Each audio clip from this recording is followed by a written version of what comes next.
Hi guys, so I'm doing a video today to explain Australia's wildly diverse climate and how it affects different areas of the country. Now we have such a big country that obviously we have different weather patterns in different parts of the country at the same time. Especially in the last couple of years, we've actually had cyclones, floods, bushfires, snow and crippling heat all at the same time in the same country, which any other country would think is just nuts. But for us, sometimes, I wouldn't say it's normal, but it's becoming more normal, which is a little frightening. So obviously the biggest weather event that we're known for at the moment is the bushfires that we had, which started in September-October 2019. Started early for us. Summer for us starts usually around November and goes till February, give or take, depending on the year. So yeah, the bushfires started early that year. And they just got worse and worse and worse. So it started out in one little spot and then kind of sprung up in another spot, and eventually so many little bits sprung up all over the place and kept getting worse that they eventually joined together. And if you looked at any of the maps at that time that they were showing, basically the whole country was on fire. It was a very frightening time. And to boot, it was very hot and very windy, which exacerbated the firefighting conditions. And my family was unfortunate enough to be caught in the middle of it. November 12th, 2019. Our family farm went up in flames. So the farm where I grew up and spent my entire life until the age of 18 when I left home, my parents still lived there and my grandfather still lived there. However, at the time, my grandfather was actually in respite care in the local nursing home. So thankfully he wasn't at home. But my dad was, and he spent 3 or 4 days fighting the fires alongside the firefighters. He and Bill, family friend who also lived on the property, using the tractors and the bulldozers to try and create fire breaks with the dirt. And after keeping it at bay for 3 days, eventually the wind shifted, and unfortunately it came from the other direction and just took the whole lot. So the direction that the fire came from was east, and it, with the fire breaks and everything that the fireys and Dad were doing for the 3 days prior, they managed to keep it so that it sort of like, if this was the house, then the fire was running behind the house. So it basically burnt the whole state forest behind the house and up the top of the mountain. Dad said that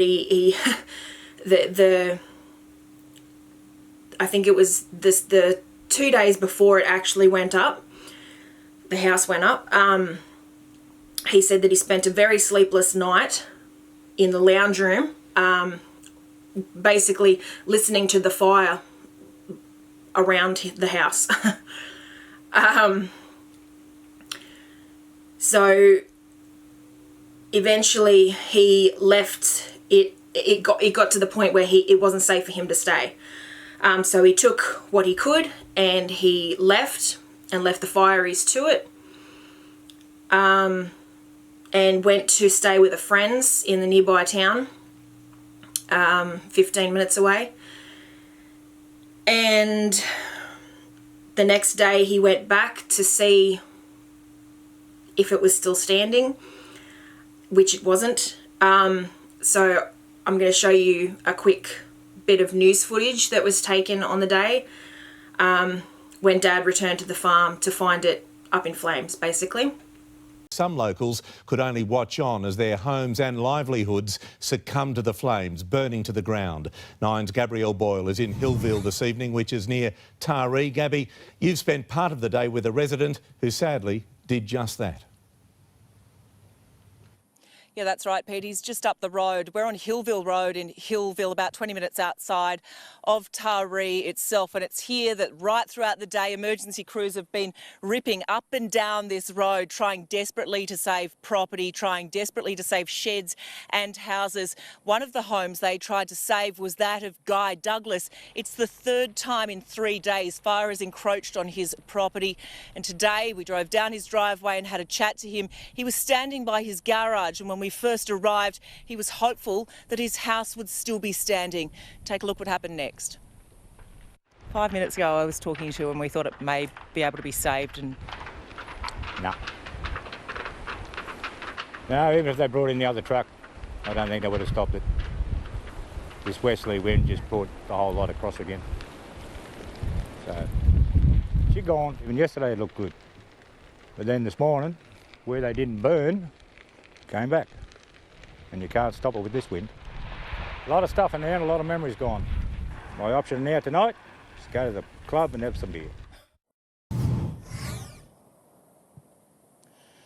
absolutely heartbreaking stuff, Peter. As we go to air tonight, we know that 3 homes have been lost in this area, and it currently remains at emergency level. I'm not sure if you can hear, but those choppers are still buzzing above us, and certainly fires are still burning alongside the road, and crews are out here in force right across this area. Very difficult terrain because it's very hilly, very bushy and very steep. These properties are quite remote. There's going to be a long and difficult firefighting effort right through tonight. Pete? So, as you saw in that footage, there was literally nothing that he could do about it, and ours wasn't the only property that was under direct attack from the fires. Neighbours of ours across the hill also lost their house. So the fireys were doing the best that they could, really, with the circumstances that they were given.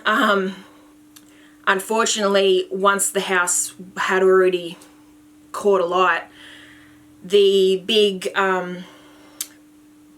tanker plane flew overhead with the retardant on board, but by that point it was too late. So it was a little bit of a kick in the, in the gut. If it had been a couple of hours earlier, it might have saved our house, but it is what it is. And after that, you see in the footage that the building that Dad and the reporter are standing in front of, that was the machinery shed. And I think it was the next day or 2 days later, the wind changed again and it took the shed as well. So our family farm of 35 odd years was reduced to ashes and concrete in the space of 3 to 4 days. And the surrounding forest it's still recovering now, 2 years later. It did serious damage to the environment around it. I hate to think how many animals and wildlife were affected, because growing up there, we had so much wildlife in that bush. And yeah, the first time that I went back after the fires, I think it was maybe a week afterwards. And it's crazy to go to the site of the house that you grew up in and you spent your formative years in, to see it no longer standing there, but instead rubble, and in some points still smoking rubble. And it sort of occurred to me at the time that it looked so much smaller than I remember it. I mean, our house was always, it was massive to me. Like, we had massive bedrooms, we had massive lounge room, and, you know, because it was essentially built onto the flat overlooking the hill that it looked down on. So it was always this massive house that we had. It was 2-story, it was made from big blocks. My dad built it with his own hands. And then, yeah, there was nothing left but a concrete slab and a bunch of unrecoverable, you couldn't even tell what it was, most of it. Bedrooms were on the second floor.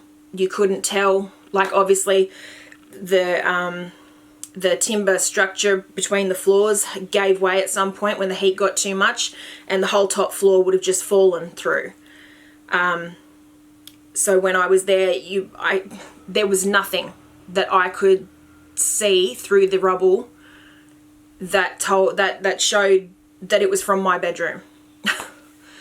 That's how big and hot the fire got. It just turned everything into dust. So after we saw the house, we then went down to the machinery shed, which was actually a machinery shed at one end, and my grandparents lived in the house at the other end, but it was all attached. And the house that was attached was also 2 stories. So when we went down there, there were a few things that were actually discernible as to what they were. Like, you could tell the frame for my granddad's armchair recliner was still sitting in its spot. There were a few glass cabinets that they had in their lounge room that were full of bits and pieces that they collected from their world travels when they were younger. Most of that was gone.